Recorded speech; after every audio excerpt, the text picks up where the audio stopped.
Hello friends, இன்றைக்கி veg burger எப்படி செய்கிறதுன்னு சொல்லிட்டு இந்த வீடியோவில் பார்க்கலாம். ஃபஸ்ட்டு உருளைக்கிழங்கு கட் பண்ணி வேக வச்சுக்கணும். ரெண்டாக கட் பண்ணி போட்டிங்கன்னா சீக்கிரமாக வெந்துடும்.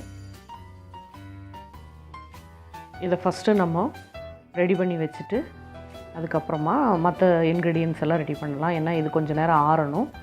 இதுக்கு நல்லா தோலெல்லாம் எடுத்துகிட்டு இந்த மாதிரி போட்டு ஆற வச்சுருங்க.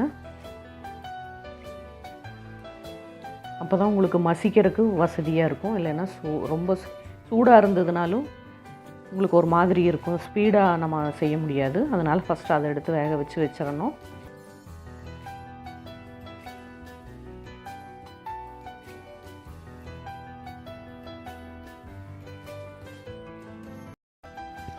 பொடியாக சாப் பண்ண கேரட்டு 3 கேரட் போட்டிருக்கேன்.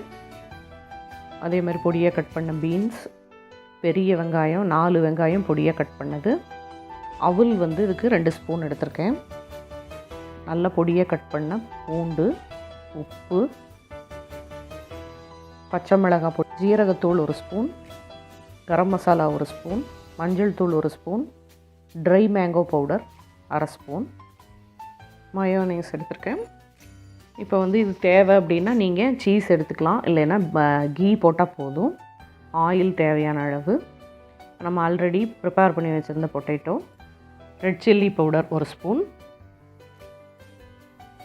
ரெடிமேடாக இருக்கிற பர்கர் பன், கார்ன்ஃப்ளேக்ஸ் எடுத்துருக்கோம், மைதா மாவு 2 spoon, cornflour 2 spoon, butter 100 grams.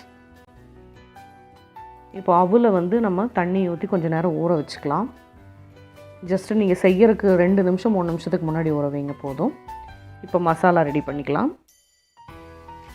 இதுக்கு ஆயில் கொஞ்சம் அதிக அளவில் சேர்த்துக்கணும், ஏன்னா காயெல்லாம் வேகணும். அதனால் ஒரு 5 ஸ்பூன் அளவுக்கு ஆயில் சேர்த்துருக்கேன். ஃபஸ்ட்டு நல்லா சாப் பண்ண பெரிய வெங்காயம்,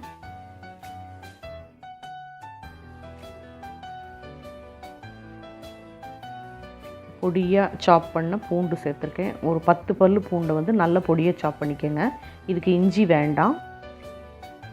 உப்பு, பீன்ஸு,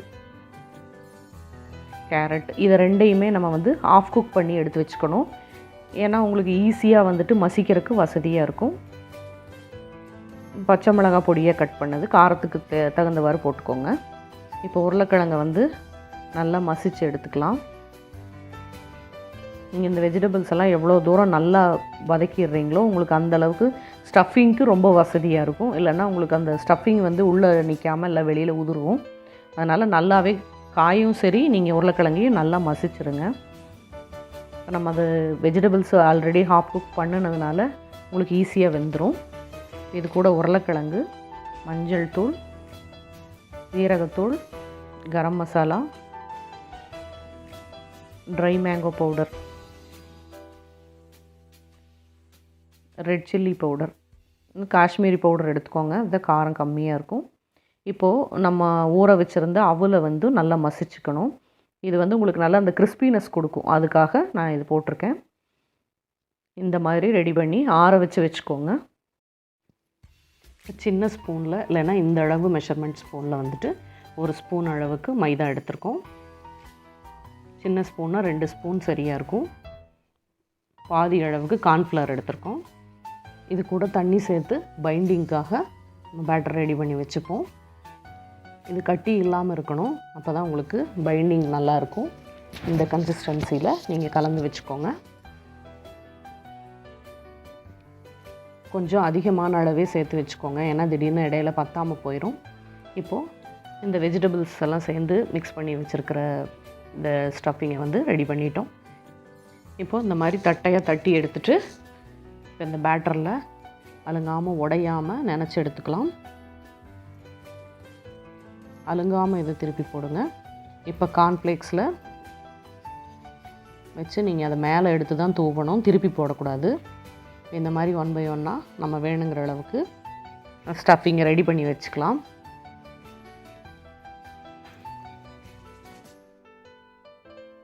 இது நீங்கள் நல்லா ஆற வச்சிட்டிங்கன்னா உங்களுக்கு இந்த ஸ்டஃபிங்க்கு உண்டான வெஜிடபிள்ஸ் ஸ்டஃபிங்க்கு உண்டானது நல்லா வரும். இல்லைன்னா உடஞ்சிரும். இப்போ நம்ம ஆயிலில் இதை வந்து ஃப்ரை பண்ணி எடுத்துக்கலாம். ஆயில் வந்து இது நல்லா மூழ்கிற அளவுக்கு அதிகமாக சேர்த்துக்கணும். இப்போது 2, 3 இந்த அளவில் மட்டும் 1 by 1 டோஸ்ட் பண்ணிக்கலாம், இல்லைன்னா உடஞ்சிரும்.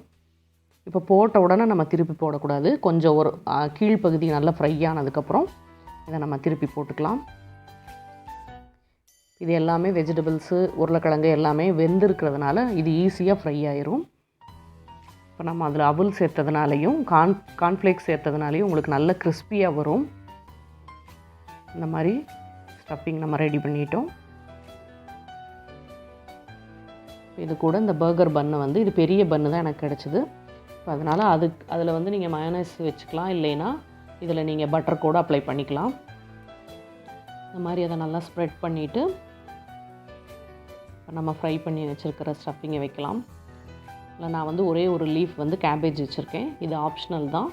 இல்லை நீங்கள் ஆனியன் கூட வச்சுக்கலாம். இப்போ அதர் சைடில் வந்து டொமேட்டோ கெச்சப் சேர்த்துருக்கேன். ஒரு ஃபுல் ஸ்லைஸ் நீங்கள் சீஸ் வச்சுக்கோங்க, அப்போ தான் அது டேஸ்ட் ரொம்ப நல்லாயிருக்கும். இப்போ அதை நம்ம ரெடி பண்ணி வச்சிட்டோம். இது 2-3 ஐட்டம்ஸ் பண்ண ரெடி பண்ணி வச்சுட்டு நீங்கள் அதுக்கப்புறம் 1 by 1 டோஸ்ட் பண்ணி எடுங்க.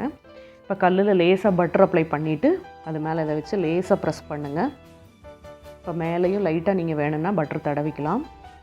இப்போ பர்கர் வெஜ் பர்கர் வந்து ரெடி ஆயிடுச்சு. இதை நம்ம வீட்டிலையே செய்கிறதுனால ரொம்ப ஹைஜீனிக்காகவும் இருக்கும், டேஸ்ட்டாகவும் இருக்கும். நம்ம குழந்தைங்களுக்கு அதிக அளவுலையும் நம்ம ப்ரிப்பேர் பண்ணி கொடுக்கலாம். நீங்கள் இந்த ஸ்டஃபிங்கை மட்டும் நீங்கள் முன்னாடியே ரெடி பண்ணி வச்சுக்கோங்க. நீங்கள் செஞ்சு பார்த்துட்டு எப்படி இருக்குன்னு சொல்லுங்கள்.